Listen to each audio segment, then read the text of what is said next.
Este es un mensaje del pastor John MacArthur, traducido y predicado en español para el mundo de habla hispana. Abran sus Biblias, si son tan amables, al primer capítulo del Evangelio de Juan.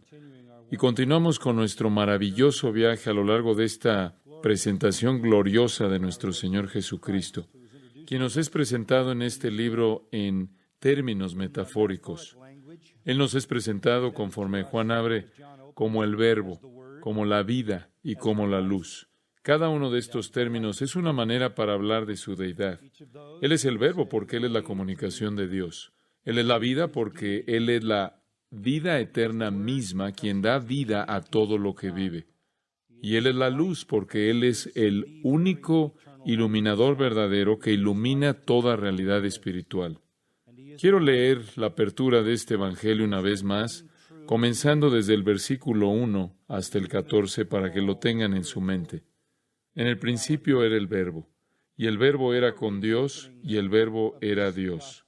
Este era en el principio con Dios. Todas las cosas por Él fueron hechas, y sin Él nada de lo que ha sido hecho fue hecho. En Él estaba la vida, y la vida era la luz de los hombres. La luz en las tinieblas resplandece, y las tinieblas no prevalecieron contra ella. Hubo un hombre enviado de Dios, el cual se llamaba Juan. Este vino por testimonio, para que diese testimonio de la luz, a fin de que todos creyesen por él. No era él la luz, sino para que diese testimonio de la luz. Aquella luz verdadera que alumbra a todo hombre venía a este mundo. En el mundo estaba, y el mundo por él fue hecho. Pero el mundo no le conoció. A lo suyo vino, y los suyos no le recibieron. Mas a todos los que le recibieron, a los que creen en su nombre, les dio potestad de ser hechos hijos de Dios, los cuales no son engendrados de sangre, ni de voluntad de carne, ni de voluntad de varón, sino de Dios. Y aquel Verbo fue hecho carne, y habitó entre nosotros, y vimos su gloria, gloria como del unigénito del Padre, lleno de gracia y de verdad. En nuestros estudios anteriores del Evangelio de Juan, hemos considerado el hecho de que Jesús es el Verbo y la vida. Y esta mañana quiero que estudiemos que Él es la luz. En el versículo 4 se dice de Él, la vida era la luz de los hombres. Y después 5 veces subsecuentes en los versículos que leí, se hace referencia a Él como la luz. La luz.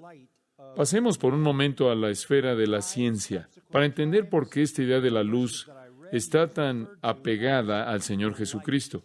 Cuando pensamos en la luz, tenemos que considerarla en sus términos más simples y, en cierta manera, darla por sentado porque estamos tan acostumbrados a ella. La vida está llena de oscuridad y luz. Las entendemos sin una explicación científica, pero cuando hay un término como este, tomado de la vida diaria, que es usado para describir al Señor Jesucristo o Dios mismo, nos motiva el escarbar con mayor profundidad en el concepto para ver si podemos ver si Dios está viendo más de lo que nosotros tenemos en mente en la superficie. Experimentamos luz de una manera estática.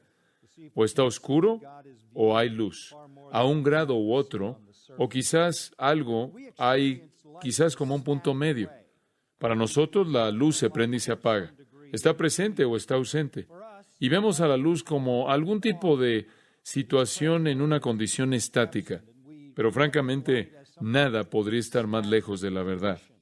Para darles una definición científica de la luz que podría ayudarnos a entender algo mejor este concepto y después aplicarlo a lo que estamos aprendiendo aquí del Señor Jesucristo, tenemos que entender que de hecho la luz es energía.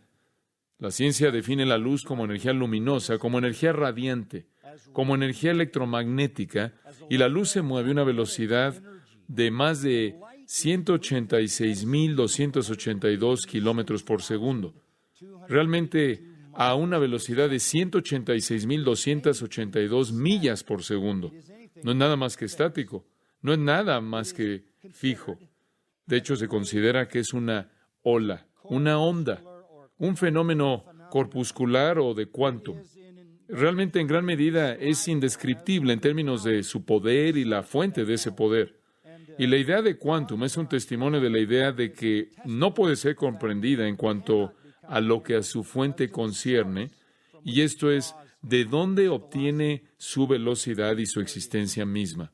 La luz es una onda que se mueve a 186,000 millas por segundo, y esta onda puede llegar a la retina del ojo, y cuando hace eso, hace que las cosas sean visibles, ilumina las cosas. Todos los colores dependen de la luz.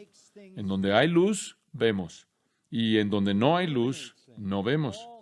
Es energía a alta velocidad que llega al ojo y hace que las cosas sean visibles. Ahora, cuando piensas en la luz en esos términos, la estás viendo o la ves de una manera que es directamente aplicable al Hijo de Dios, el Señor Jesucristo, quien es poder divino en la esfera espiritual, que hace que las cosas sean visibles. Cuando la luz espiritual de Cristo llega al alma viva, lo cual sería equivalente al ojo que se abre y que funciona, todo es iluminado en la esfera espiritual. La luz, de acuerdo con Juan, no es nadie más que la vida eterna, quien es el Señor Jesucristo, quien es el Verbo que viene de Dios. Él es el Verbo porque en Él Dios habla, y Él es la vida porque a través de Él Dios da vida. Él es la luz porque por Él todo en la esfera espiritual es iluminado. Y fuera de Él no hay palabra de Dios. Fuera de Él no hay vida. Y fuera de Él no hay verdadero entendimiento porque todo es tinieblas, todo es oscuridad. Juan ha realmente capturado algunas de las cosas más básicas, simples a nivel de la superficie, sin embargo profundas, para expresar quién es esta persona que llamamos el Señor Jesucristo. Él es la onda viva de poder divino, que se mueve a una velocidad infinita, que brilla con brillo en el área de la esfera espiritual para iluminar todo lo que de otra manera está oscuro. El Verbo es la vida, quien es la luz que vence a las tinieblas. Las tinieblas, dice el versículo 5, no pueden prevalecer contra la luz. Nuestro Señor Jesucristo hace que todo lo que es espiritual sea verdaderamente discernible y visible. Puedes ver la manera en la que la esfera espiritual realmente existe solo a la luz de Cristo. Fuera de Él, todo está oscuro. Inclusive en el mundo de la religión, la esfera de la religión, todo está oscuro sin Cristo. Entonces, Juan nos presenta al que ilumina la esfera espiritual. Y mientras que estás leyendo lo que tú piensas entender, comenzando a partir del versículo 6, realmente se vuelve algo confuso quizás a primera vista. Habla un poco acerca de Juan, después habla del mundo y después habla de que él vino a los suyos y acerca de la gente que cree y demás. Podrás pensar que esto es un poco confuso, toca varios temas o quizás en cierta manera está hablando de varios temas al mismo tiempo que no están relacionados, pero ese no es el caso. Debemos darle a Juan más crédito que solo eso. Y lo que él está haciendo aquí es identificar la luz. Y se refiere a la luz 6 veces, y se va a referir a Cristo como la luz de nuevo, conforme lo veremos en secciones subsecuentes, inclusive en esta mañana aquí en el Evangelio de Juan.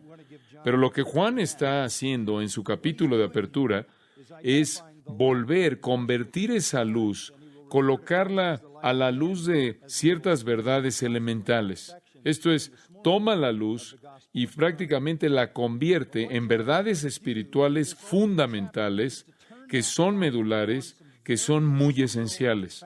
Y va a hacer que esa luz brille en donde la luz inicialmente necesita ser colocada para que entendamos las realidades fundamentales. La luz de Cristo va a brillar y va a revelar en esta sección la naturaleza del verdadero ministerio. La luz va a brillar y va a revelar la naturaleza misma del Salvador mismo. La luz va a brillar y va a revelar la naturaleza de los pecadores. Y va a brillar y revelar la naturaleza de los creyentes. E inclusive iluminará la naturaleza de Dios. Todo eso está en esta sección. Y vamos a ver la verdad acerca del ministerio cristiano, la verdad acerca de Cristo mismo, la verdad acerca de pecadores, la verdad acerca de creyentes y la verdad acerca de Dios cuando la luz brilla. Y la luz no es nadie más que Cristo. La llegada entonces de la luz divina aleja a las tinieblas de estas realidades fundamentales. Ahora recuerden algo. Juan tiene un objetivo en su evangelio aquí. Él dice al final de su evangelio que él ha escrito todas estas cosas para que creáis que Jesús es el Cristo, el Hijo de Dios, y para que creyendo tengáis vida en su nombre. Entonces, este es un esfuerzo salvador. Este es un esfuerzo de evangelio. Este es un libro evangelístico. Él quiere que seamos salvos y Él sabe que eso solo puede venir cuando entendemos el evangelio.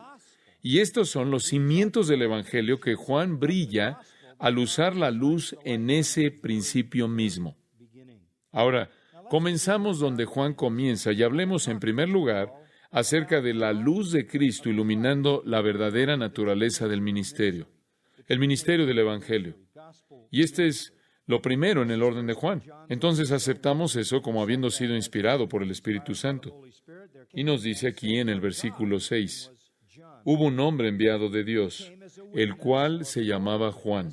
Este vino por testimonio o para un testimonio, para que diese testimonio de la luz, a fin de que todos creyesen por él.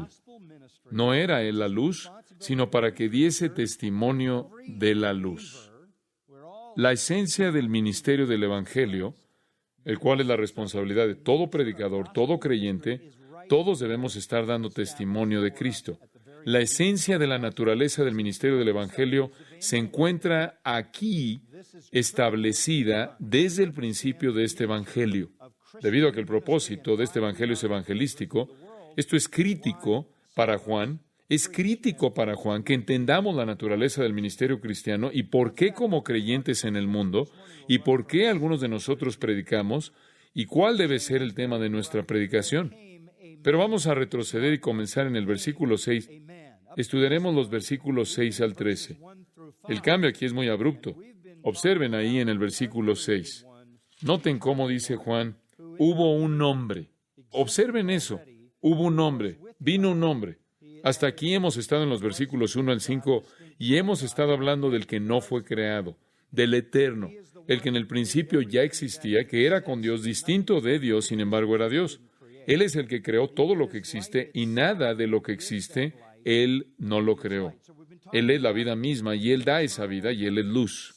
Entonces, hemos estado hablando acerca del Hijo de Dios eterno.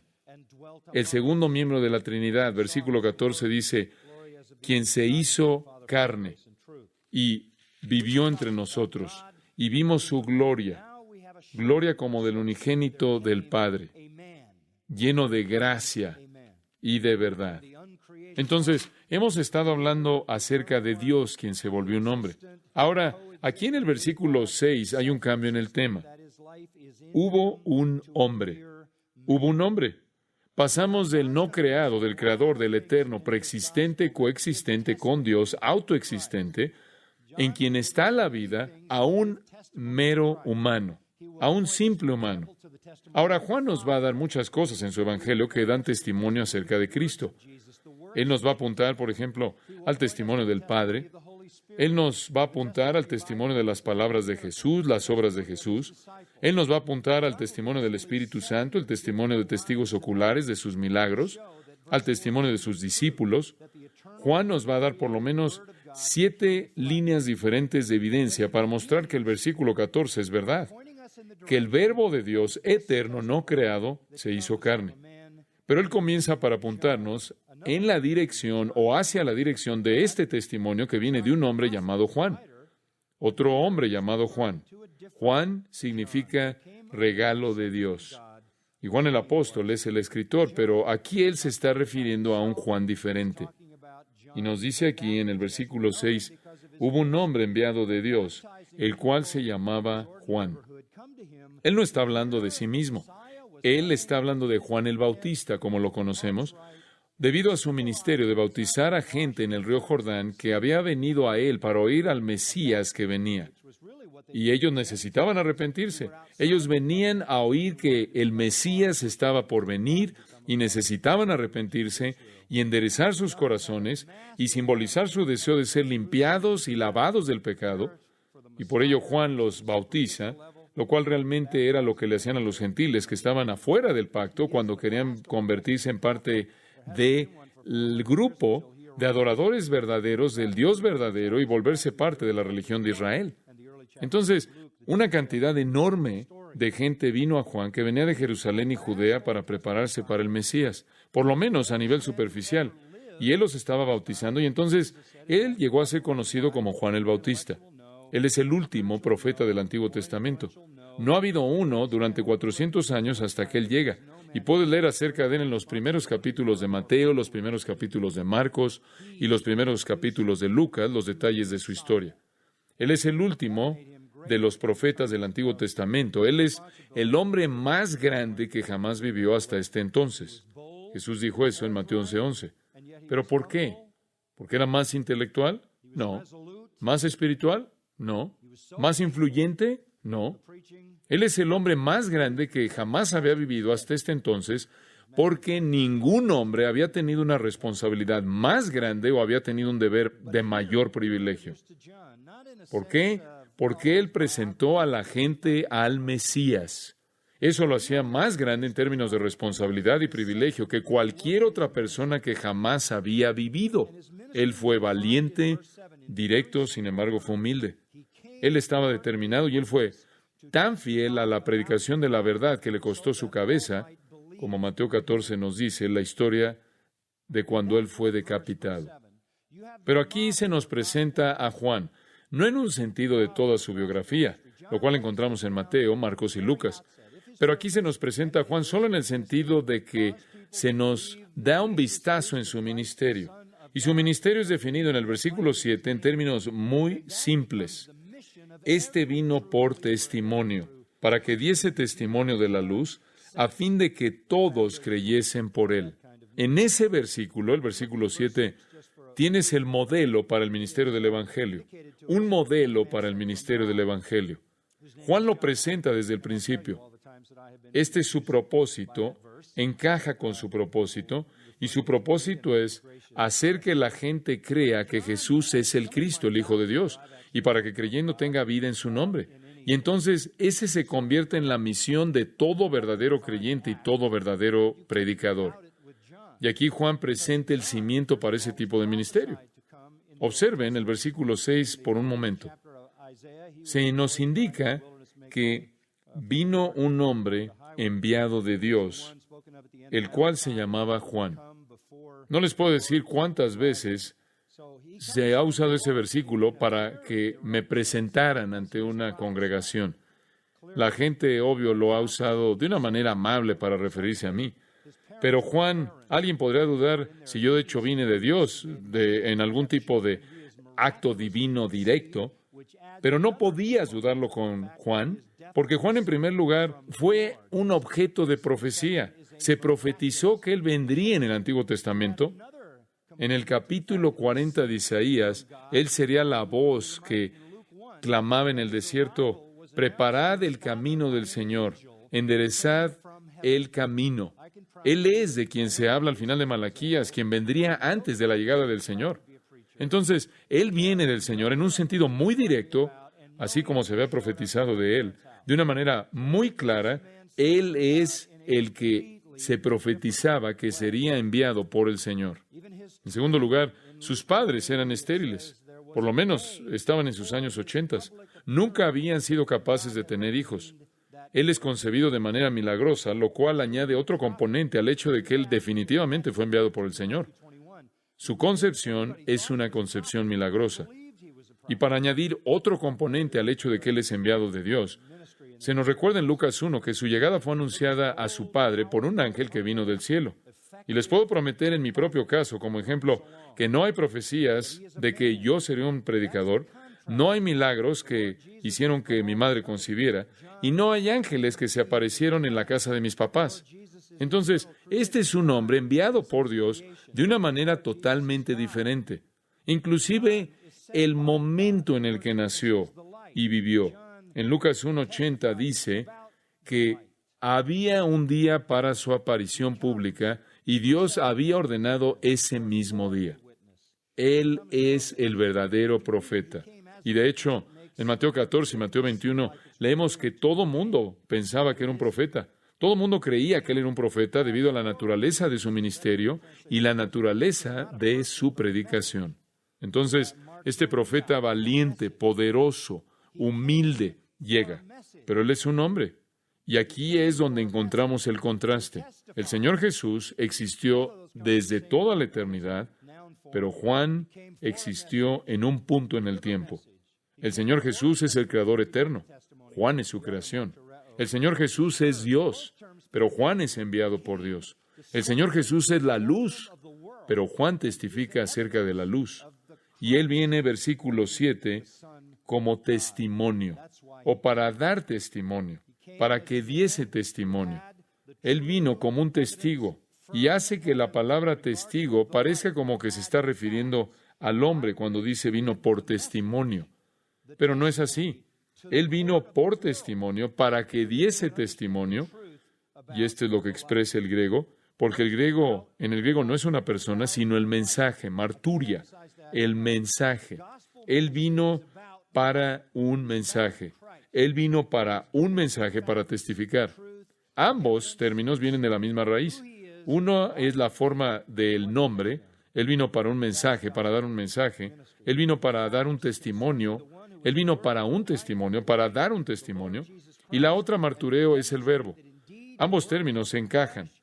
Él entró, por así decirlo, a la corte del mundo y dar evidencia de que Cristo es el Hijo de Dios. Esa es la razón por la que vino. Él vino como un hombre que tenía la verdadera evidencia del cielo con respecto a la luz. Él tenía los hechos por los cuales iba a dar el mensaje, el testimonio a la corte del mundo para que ellos entendieran la verdad acerca de la luz. Ahora, observe usted la frase de la luz. No puedo enfatizar eso lo suficiente. El ministerio del Evangelio es acerca de la luz. Tiene que ver con Cristo. Consiste en dar los hechos, la verdad, la evidencia acerca de quién es Él, por qué vino y lo que Él ha hecho. Eso es el ministerio del Evangelio. Presentar los hechos acerca del que es el Verbo, la vida, la luz, el Señor Jesucristo, y demostrar que de hecho el Verbo se hizo carne y habitó entre nosotros durante 33 años, desplegó su gloria, la gloria misma que le pertenece al que procede del Padre, lleno de gracia divina y verdad. Todo el ministerio cristiano verdadero se establece aquí como un ministerio que está dominado por Cristo, que está centrado en Cristo. Esta es la verdadera naturaleza del ministerio cristiano. Es acerca de Jesucristo, trata de Jesucristo. Y Juan apunta a la gente al Salvador. Ahí en el versículo 15, Juan está dando su testimonio. Él está clamando, él está gritando a toda voz. Él está gritando fuertemente y dice, este es de quien yo decía, el que viene después de mí es antes de mí, porque era primero que yo. Entonces, Él está hablando acerca del que, aunque era hombre, también es el Dios eterno. Él dio testimonio constante acerca de Cristo. En el versículo 29, Él apunta a Jesús y dice, en estas conocidas palabras, he aquí el Cordero de Dios, que quita el pecado del mundo. Versículo 30, este es aquel de quien yo dije, después de mí viene un varón, el cual es antes de mí, porque era primero que yo. Versículo 34. Este es el Hijo de Dios. Versículo 36. He aquí el Cordero de Dios. Ese es su testimonio. Este es un testimonio centrado en Cristo. Y continuó siendo el sujeto o el tema de su predicación. Este es un cimiento sobre el cual Pablo construye cuando él dice en 1 Corintios 2, porque estoy determinado a no saber nada entre ustedes, excepto a Jesucristo y a Él crucificado.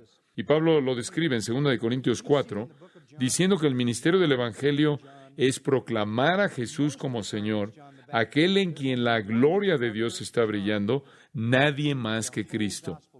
En Hechos 1, versículo 8, Jesús le dice a los discípulos y a los creyentes que el Espíritu Santo va a venir, y ustedes van a ser testimonios de mí. Ustedes van a dar el mismo tipo de testimonio, misma palabra, martures. Me seréis testigos, martures.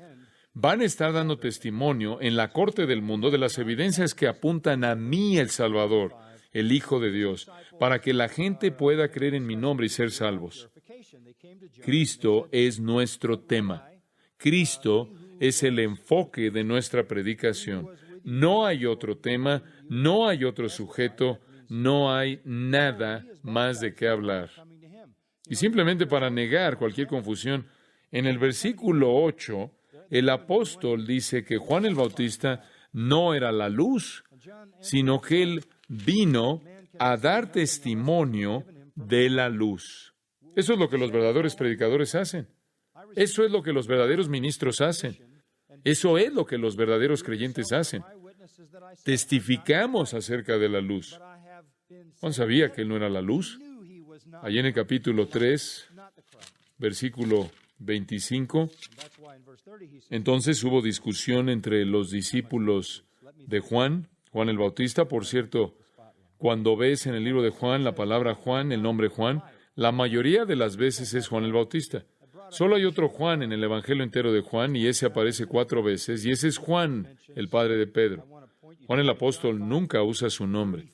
Él escoge llamarse a sí mismo el discípulo a quien Jesús amaba. Entonces, cuando ves Juan, la mayoría de las veces es Juan el Bautista. Y 4 veces o algo así, la mayoría de ellas al final es el padre de Pedro. Entonces, aquí tenemos a Juan el Bautista, de acuerdo con el versículo 25, y sus discípulos están teniendo una discusión con los judíos, dice aquí, acerca de la purificación. Y vinieron a Juan y le dijeron, Rabí, lo cual quiere decir maestro, mira que el que estaba contigo al otro lado del Jordán, de quien tú diste testimonio, esto se refiere a Cristo, bautiza y todos vienen a él. En otras palabras, se acabó tu carrera. ¿Entiendes eso?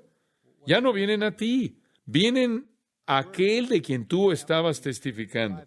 Respondió Juan y dijo, no puede el hombre recibir nada si no le fuere dado del cielo. Lo cual quiere decir, miren, yo tuve mi lugar, recibí de Dios la comisión y ya la cumplí. Vosotros mismos me sois testigos de que dije, yo no soy el Cristo, sino que soy enviado delante de Él. Él sabía que en Él no era la luz, no el Cristo, y esa es la razón por la que en el versículo 30 Él dice, es necesario que Él crezca, pero que yo mengüe. Déjame desvanecerme y que Él tome el lugar de la luz.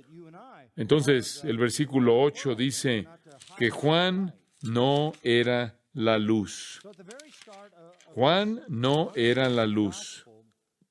Ahora, algunas personas han dicho que hay algún problema aquí y es un asunto importante de mencionar. Entonces, quiero señalárselos. En Juan 5:35 se hace un comentario acerca de Juan el Bautista. Y escuchen lo que dice. Juan 5:35.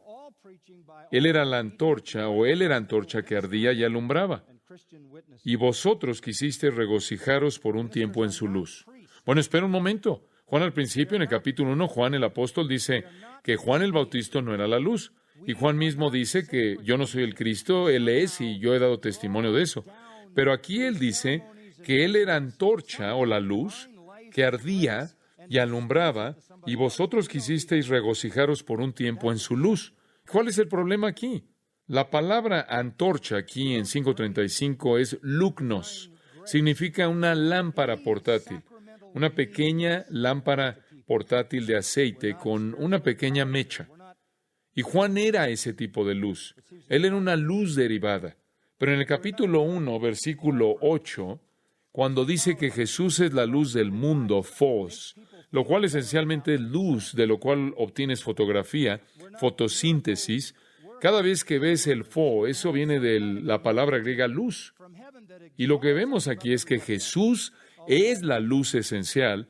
Juan es una lámpara que refleja esa luz en el mismo sentido en el que tú y yo somos la luz del mundo. No debemos esconder nuestra luz.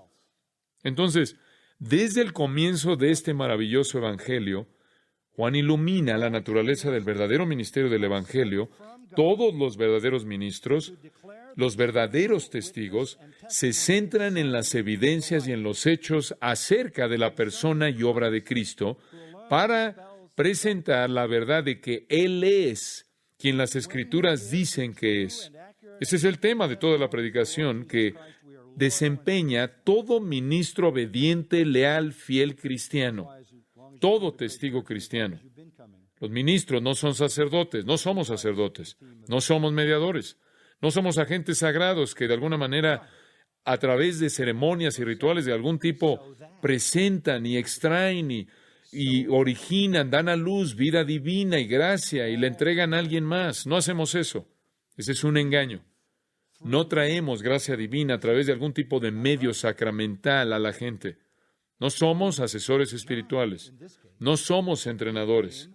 No somos coaches, como dicen algunos de una manera muy popular. No somos ayudantes, psicólogos, quienes a través de nuestro buen consejo hacemos a la gente sentir mejor acerca de sí mismas. No somos sanadores o curanderos que hacen milagros, que tienen algún tipo de unción del cielo que nos exalta por encima del resto del mundo. Todo eso son mentiras. Ningún predicador está ungido de alguna manera sobrenatural sobre alguna otra persona. No existe nada de eso en las Escrituras. Todos los verdaderos ministros son enviados de Dios para declarar el verdadero testimonio y dar testimonio de manera verdadera acerca de la luz, acerca de Cristo, el único que prevalece y disipa las tinieblas. Y cuando damos el testimonio verdadero y preciso y completo del Señor Jesucristo, somos leales y fieles. Esa es la razón por la que mientras tú estés en Grace Church y durante sea cual sea la cantidad de tiempo que haya pasado, todo el tiempo que has estado viniendo, verás que Cristo es el tema de todo. ¿Por qué? De regreso al versículo 7. A fin de que, este es el propósito, a fin de que todos creyesen por Él. ¿Quién es Él? No Cristo, a través de Juan en este caso. Entonces, Él, Juan, vino por testimonio para que diese testimonio de la luz, a fin de que todos creyesen por Él. Dices, oye, espera un momento. ¿Acaso la gente cree a través de un hombre? Sí, sí. Eso parece ser algo exagerado. Observa Romanos 10. ¿Cuál es la gran comisión? ¿Usted sabe en qué consiste la gran comisión? Ir por todo el mundo y ¿qué? Predique el Evangelio a todo mundo. ¿Por qué? ¿Por qué necesitamos hacer eso? Porque si no oyen el Evangelio no pueden ser salvos. En Romanos 10 lo podríamos tomar el pasaje a partir del versículo 3. Porque todo aquel que invocar el nombre del Señor será salvo. Todo aquel que invocar el nombre del Señor, sea judío o gentil. No hay distinción, dice allá atrás en el versículo 12. Porque no hay diferencia. Todo aquel que en Él cree no será avergonzado. Versículo 11. Después en el versículo 14. ¿Cómo pues invocarán a aquel en el cual no han creído? ¿Y cómo creerán en aquel de quien no han oído? ¿Y cómo oirán sin haber quien, qué les predique? ¿Y cómo predicarán si no fueren enviados? No es sorprendente que dice, como está escrito, cuán hermosos son los pies de los que anuncian la paz, de los que anuncian buenas nuevas. Versículo 17, así que la fe es por el oír, y el oír por la palabra de Dios o por la palabra acerca de Cristo. Entonces Juan es un modelo. Juan vino para dar testimonio, para ser un testigo que diera testimonio acerca del Señor Jesucristo, para que todos creyeran a través de su predicación, a través de su ministerio. La gente viene a la salvación al creerle a predicadores, al creer en la evidencia que presentan, al creerle a otros cristianos que les han llevado el Evangelio y se los han explicado y les han dado los hechos y los han apoyado. Y todos los que vienen a Cristo a través de medios humanos. Y, como lo vemos a partir de ese texto del Antiguo Testamento, claro, aquellos que vienen a Cristo dicen, cuán hermosos son los pies de aquellos que predican las buenas nuevas. Amamos a la gente que nos trajo el Evangelio, ¿no es cierto? La meta del ministerio del Evangelio, entonces, es creer a través de nuestra predicación. Esa es la razón por la que Pablo dice, ¡ay de mí si no predico el Evangelio! Porque no me avergüenzo del Evangelio de Cristo, porque es poder de Dios para salvación a todo aquel que cree. Deudor soy al judío y al griego, de predicar el Evangelio. Todo eso en Romanos 1, 16 al 18. Podría ser insensatez, 1 Corintios 1. Podría ser tropezadero, pero aquellos que están siendo salvos es el poder de Dios para salvación. Entonces, la luz está brillando, en primer lugar, en este pasaje clave en Juan, acerca de la naturaleza del verdadero ministerio. En segundo lugar, la luz ilumina la naturaleza del Hijo de Dios, la verdadera naturaleza del Hijo de Dios. Conocemos a partir del Antiguo Testamento al segundo miembro de la Trinidad. Conoceríamos a la Trinidad porque vemos las tres personas de la Trinidad involucradas en el Antiguo Testamento. Sabríamos eso, sabríamos que hay una relación entre los miembros de la Trinidad. Hay conversaciones entre los miembros de la Trinidad. El Señor dijo a mi Señor, por ejemplo, en los Salmos. Sabríamos algo de la naturaleza de Dios debido a sus atributos que son presentados en el Antiguo Testamento. Conocemos mucho acerca de Él, pero habría una medida de oscuridad hasta que la luz aparece. Y la luz se ilumina a sí misma. La luz brilla para revelar la misma luz, la esencia misma de Cristo, la luz misma. Y lo que aprendemos en el versículo 9 es que aquella luz verdadera que alumbra a todo hombre venía a este mundo. Cuando Cristo llegó, ahora el segundo miembro de la Trinidad se presenta de manera clara. Ahora vemos quién es. Sabemos a partir del Nuevo Testamento que Él estaba llevando a cabo su obra en el Antiguo Testamento, que Él es una roca espiritual, por ejemplo, que le trajo agua a los hijos de Israel en el desierto. Y sabemos otras cosas acerca de Él, a las que se hace referencia en el Nuevo Testamento. Sabemos que Él, de hecho, era el que estaba en el trono en Isaías 6, de quien el ángel dijo, Santo, Santo, Santo.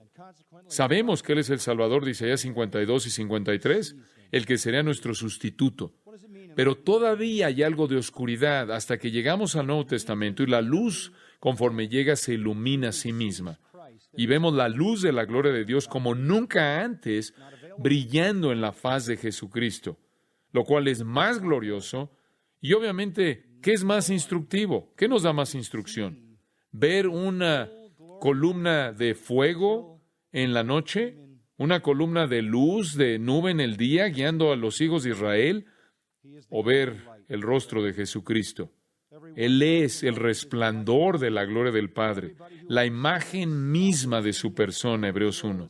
Él es en quien habita corporalmente toda la plenitud de la deidad. Él es en quien la gloria de Dios es revelada, lleno de gracia y de verdad. La luz brilla entonces en la naturaleza verdadera del ministerio del Evangelio y brilla en la luz misma. Él es la luz verdadera. Vemos eso. La aletinos, genuina, verdadera, significa real, genuino, legítimo, en contraste a falso. Él es la luz verdadera, en contraste a luz que no pertenece a Él, en contraste a luz que no emana de Él, a luz secundaria, luz derivada. Él es la luz verdadera, en contraste a las sombras y a símbolos. Él es la emanación preeminente, toda gloriosa de Dios. La gloria de Dios brilla en Él de manera más brillante que cualquier otra revelación y como consecuencia alumbra a todo hombre que lo ve por quien es Él. ¿Qué significa esa frase que alumbra a todo hombre? Lo que significa es, para todo hombre que verdaderamente ve a Cristo, hay un alumbramiento completo acerca de quién es, que no está disponible en el Antiguo Testamento. Nadie realmente podía ver la gloria plena de Cristo hasta que Él vino al mundo.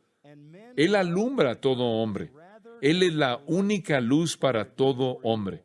Y toda persona que es alumbrado por Él. Toda persona que entiende la salvación y su papel como Salvador, toda persona que entiende, lo entiende porque lo ven por quién es Él. Toda persona, entonces, que verdaderamente es alumbrada, toda persona que ve realidad espiritual, que ve el mundo sobrenatural de la manera en la que realmente es, toda persona que es genuinamente alumbrada de manera salvadora, es alumbrada porque Él ha visto la luz de Cristo. No puede ser salvo fuera de Cristo. Él lo dice en el 8:12 de Juan, yo soy la luz del mundo. Ningún hombre que me sigue jamás andará en tinieblas. La única luz que el mundo tiene es Cristo. Él es la única luz que puede alumbrar a cualquier persona y a toda persona. Y su luz es la única luz suficiente. En Juan 3:16, todos lo conocemos. Porque de tal manera amó Dios al mundo que dio a su Hijo unigénito, para que todo aquel que en Él cree no se pierda, mas tenga vida eterna. Pero continúa.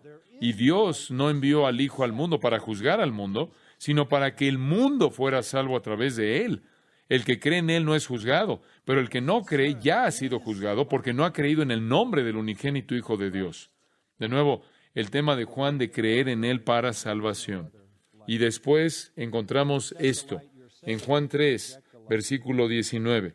Y esta es la condenación, versículo 19, que la luz vino al mundo, y los hombres amaron más las tinieblas que la luz, porque sus obras eran malas. Porque todo aquel que hace lo malo aborrece la luz, y no viene a la luz para que sus obras no sean reprendidas. Mas el que practica la verdad viene a la luz, para que sea manifiesto que sus obras son hechas en Dios. La luz de la salvación brilla únicamente en Jesucristo. J.C. Ryle lo expresó de esta manera, y cito, Cristo es para las almas de los hombres lo que el sol es al mundo. Él es el centro y la fuente de toda la luz espiritual.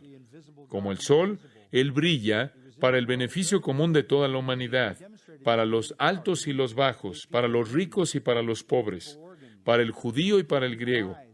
Como el sol, Él es libre para todos. Todos pueden verlo a Él y pueden beber de Él salud a partir de su luz. Si millones en la humanidad fueran lo suficientemente locos como para vivir en las cuevas bajo tierra o para vendar sus ojos, su oscuridad sería su propia culpa y no la culpa del sol. De la misma manera, si millones de hombres y mujeres aman las tinieblas espirituales en lugar de la luz, la culpabilidad está en sus corazones ciegos. Pero sea que los hombres lo vean o no, Cristo es el verdadero sol y la luz del mundo. No hay luz para los pecadores excepto en el Señor Jesucristo. Fin de la cita. ¡Qué gran afirmación! Como la luz es la luz que alumbra al mundo, así Cristo es la luz que alumbra a todo hombre. No hay otra luz. Y si aceptas la luz, eres salvo. Y si rechazas la luz, eres juzgado. ¿Cómo se manifestó a sí mismo? Versículo 10. En el mundo estaba. En el mundo estaba. Él estaba en el mundo que Él hizo, y el mundo por Él fue hecho. Él estuvo en el mundo durante 33 años, Él estuvo presente en su creación. Durante 30 años en Nazaret, la gente lo tuvo ahí en donde vivía, y la primera vez que Él regresó a predicar, trataron de matarlo. Por 3 años, Él ministró en la tierra de Israel y prácticamente expulsó la enfermedad, expulsó a los demonios, demostró su poder sobre la naturaleza. Él era el misterio de la piedad, Dios en carne humana. Él era el Dios invisible hecho visible. Él estuvo en el mundo mismo que Él hizo. Y Él demostró su poder creador, ¿no es cierto? Dio a la gente miembros corporales, dio a la gente órganos, le dio a la gente ojos, nuevos mecanismos para oír, le dio a la gente vida de los muertos, controló tormentas, anduvo sobre agua. Él mostró su poder creador y Él se desplegó a sí mismo al estar en el mundo. Esta es la más grande manifestación del Salvador, el segundo miembro de la Trinidad, quien sería nuestro sacrificio. Entonces, la venida de Cristo nos alumbra acerca de la naturaleza del ministerio espiritual y nos alumbra acerca de la naturaleza del Salvador mismo.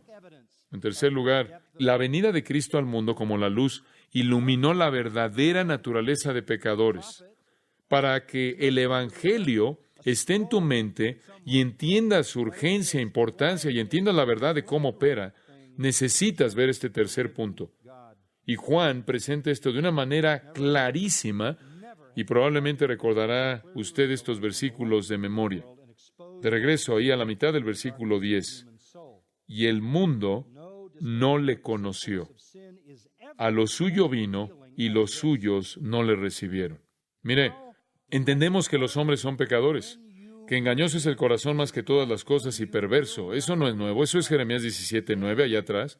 Entendemos la caída en Génesis 3, entendemos que la humanidad está maldecida, entendemos que Dios tiene que ahogar a la raza humana entera, allá al principio del libro de Génesis, porque Él únicamente ve maldad de manera continua. Entendemos la profundidad de la depravación humana.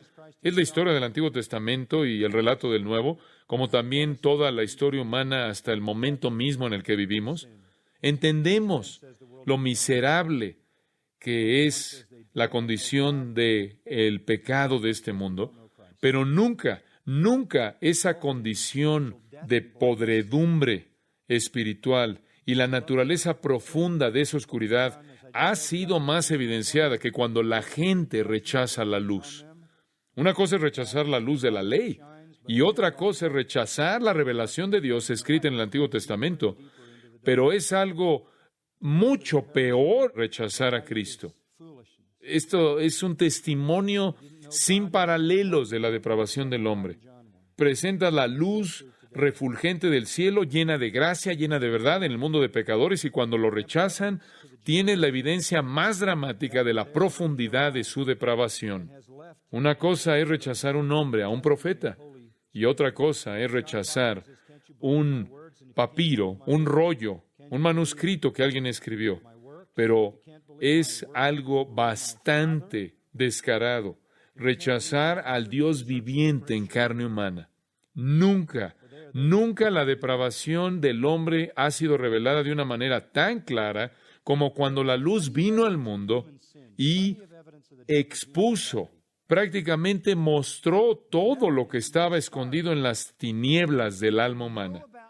Ningún descubrimiento de la pecaminosidad del pecado jamás es tan revelador como este. ¿Qué tan miserable eres cuando resientes, cuando te enojas contra Jesucristo, cuando no crees en Cristo, sea en ese entonces, desde ese entonces o ahora? De nuevo, rechazar la revelación escrita, rechazar la revelación verbal, rechazar un predicador, rechazar un profeta, bastante revelador. Pero rechazar al Señor Jesucristo mismo es la indicación más devastadora de la profundidad del pecado humano. El versículo 10 dice, el mundo no le conoció. Romanos 1 dice, no conocen a Dios. Y Juan 1 dice, no conocen a Cristo. Inmersos en muerte espiritual y ceguera, aman su pecado. Y Juan, como lo acabo de leer en Juan 3, 19 y 20, este es el juicio que viene sobre ellos, que la luz brilla, pero los hombres amaron ¿qué? Más las tinieblas que la luz. Ellos se hunden con mayor y mayor profundidad en la oscuridad. Para aquellos que están pereciendo, la luz es necedad. No conocían a Dios en Romanos 1, no conocen al Hijo de Dios en Juan 1, y ese es el caso todavía el día de hoy. Él dio evidencia amplia a la generación que cuando Él llegó, Él era el Hijo de Dios y ha dejado amplia evidencia en el testimonio de las Sagradas Escrituras. En Juan 5 Él dice, no pueden creer mis palabras, y si no pueden creer mis palabras, ¿no pueden creer en mis obras? Y si no pueden creer en mis obras, ¿pueden creer en mi Padre? Y si no pueden creer en mi Padre, ¿pueden escudriñar las Escrituras porque son las que hablan de mí? Hay bastante evidencia, hay evidencia suficiente del pecado humano, suficiente evidencia de la profundidad de la depravación humana.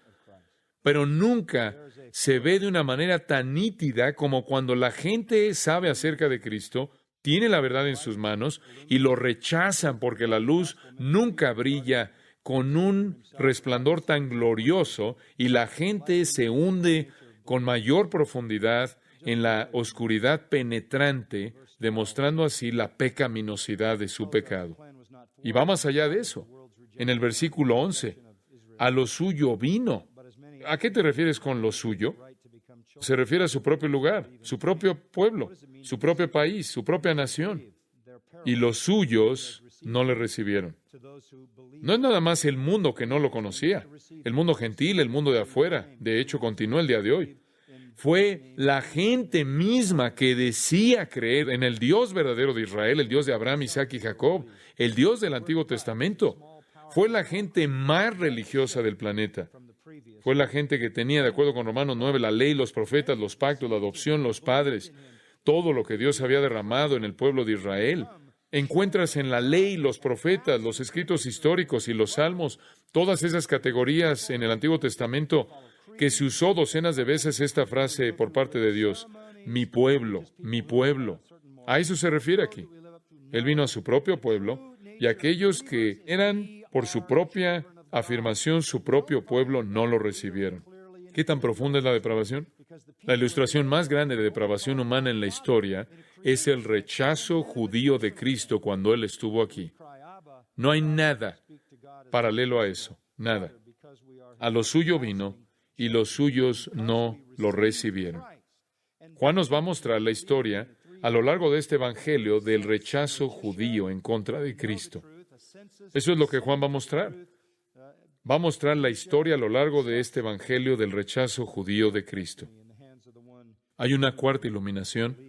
La luz iluminó la verdad acerca del ministerio del Evangelio, acerca del Salvador mismo, acerca de los pecadores, y en cuarto lugar, la luz iluminó la verdadera naturaleza de los creyentes. Brevemente, observen esto. El versículo 2 nos dice que el plan no fue estorbado a pesar del rechazo del mundo y el rechazo de Israel. Mas a todos los que le recibieron, a los que creen en su nombre, les dio potestad de ser hechos hijos de Dios. ¿Qué significa recibirlo? Significa creer. Son paralelos. Mas a todos los que le recibieron, a los que creen en su nombre. Creer en su nombre es recibirlo. Recibirlo es creer en su nombre. Creer en su nombre es creer en lo que su nombre significa, y significa todo lo que Él es. Habrá algunos que creen. La palabra más es una palabra pequeña pero poderosa que presenta un cambio dramático de la incredulidad previa. Más a todos los que le recibieron o creyeron en Él, les dio el privilegio de convertirse en hijos de Dios. Y esa es la naturaleza verdadera de los creyentes. ¿Qué somos?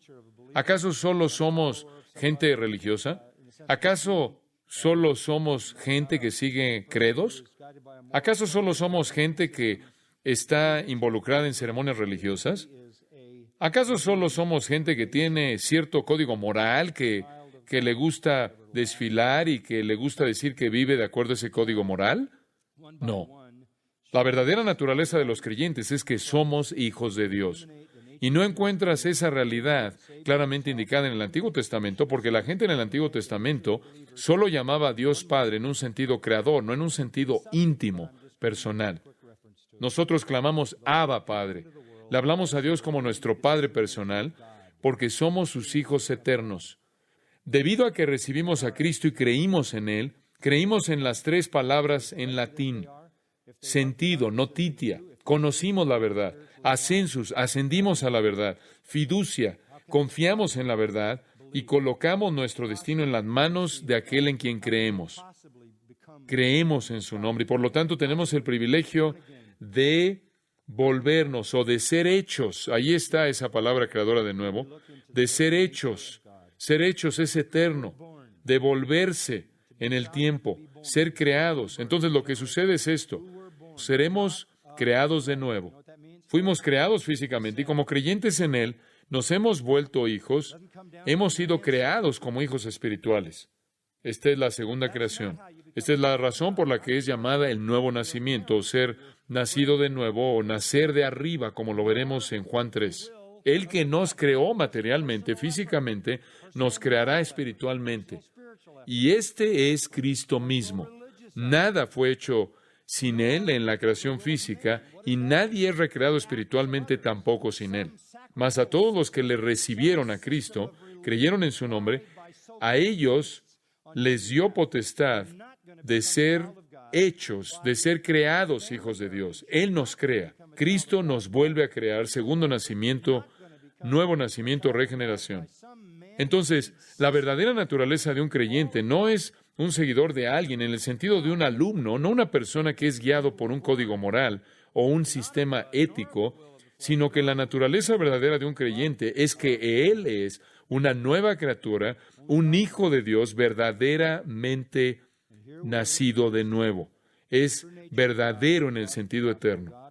Si los hombres son tan pecaminosos como son, si están en una condición miserable como lo están, si aman las tinieblas como lo hacen, si están espiritualmente muertos y si son ciegos espiritualmente, ¿cómo es posible que crean? ¿Cómo es posible que reciban a Cristo? ¿Cómo es posible que se vuelvan hijos de Dios? ¿Cómo es posible que vuelvan a nacer? ¿Cómo es posible que sean nacidos de nuevo? ¿Cómo puede suceder? Versículo 13, aquí vemos la naturaleza misma de Dios. Para ser un hijo, tienes que nacer. Este es el nuevo nacimiento, regeneración, los cuales no son engendrados de sangre. ¿Sabes lo que eso significa? Legado, descendencia. No viene de tus ancestros. No es así como te vuelves un hijo de Dios. No es debido a tus padres o tus abuelos o tu familia, ni de voluntad de carne. Voluntad de carne se refiere al esfuerzo personal. Voluntad de varón se refiere a los actos de otros, algún sistema sacramental, algún sistema de religión, llevado a cabo por supuestos sacerdotes que te representan. No te vas a volver un hijo de Dios mediante el legado familiar. No te vas a volver un hijo de Dios mediante el esfuerzo personal. No te vas a volver un hijo de Dios mediante algún sistema hecho por los hombres. Todo eso es imposible. Entonces, ¿cómo? Fuiste engendrado no de sangre, ni de voluntad de carne, ni de voluntad de varón, sino de Dios. Solo Dios puede realizar este milagro. Y aquí se nos presenta la naturaleza verdadera de Dios con respecto al Evangelio. Dios por naturaleza es un Salvador. Él es un Salvador cuyo poder inmenso nos hace recibir a su Hijo y creer en su nombre. Desde el principio necesitamos saber que en este ministerio de evangelismo y presentación del Evangelio y de dar testimonio acerca de Cristo, Dios va a llevar a cabo su obra para dar vida a pecadores muertos, porque esa es su naturaleza, está en su corazón. Dios nuestro Salvador, dice el apóstol Pablo una y otra vez, Dios, quien es el Salvador de todos los hombres, mayormente de los que creen, Él es un Dios Salvador. ¿Quién es un Dios que perdona como tú? Lean Ezequiel 36 y 37. Dios presenta el pacto nuevo, el nuevo pacto de salvación. Lean Jeremías 31. Dios es por naturaleza un Salvador. Está en su corazón el dar vida a pecadores muertos.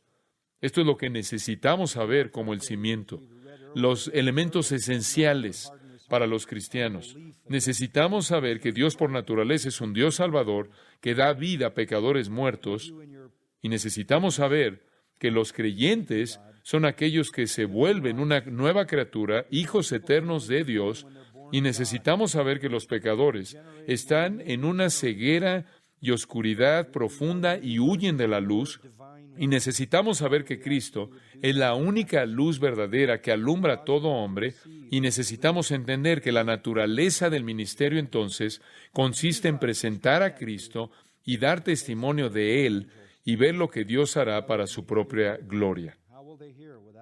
Oremos juntos.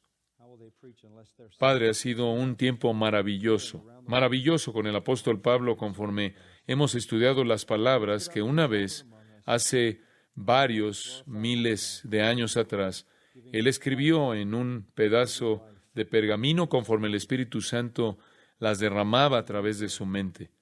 Y ver que hoy en día son vivas y poderosas, penetrantes, cautivadoras, veraces, y que nada conforme los siglos han pasado ha disminuido en sentido alguno, ha quitado en sentido alguno nada de tu palabra, porque cada palabra es eterna, eternamente verdadera. Y es nuestra oración el día de hoy conforme hemos estudiado hoy, y conforme es nuestro deseo, como lo vemos en tu palabra, que nadie endurezca su corazón en incredulidad contra la verdad acerca de Cristo y se hunda a una mayor profundidad en la oscuridad.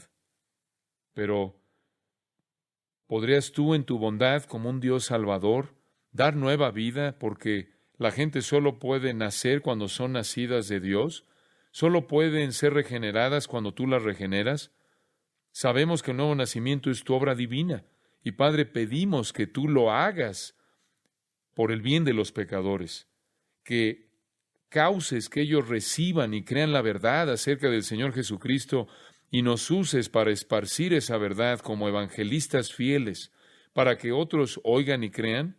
¿Cómo oirán sin un predicador? ¿Y cómo predicarán a menos de que sean enviados? Entonces, envíanos aquí y alrededor del mundo con la verdad acerca de Cristo. Sé tú levantado y exaltado entre nosotros y, Señor, glorifícate a ti mismo al dar vida a almas muertas, al dar nuevo nacimiento, al dar vida espiritual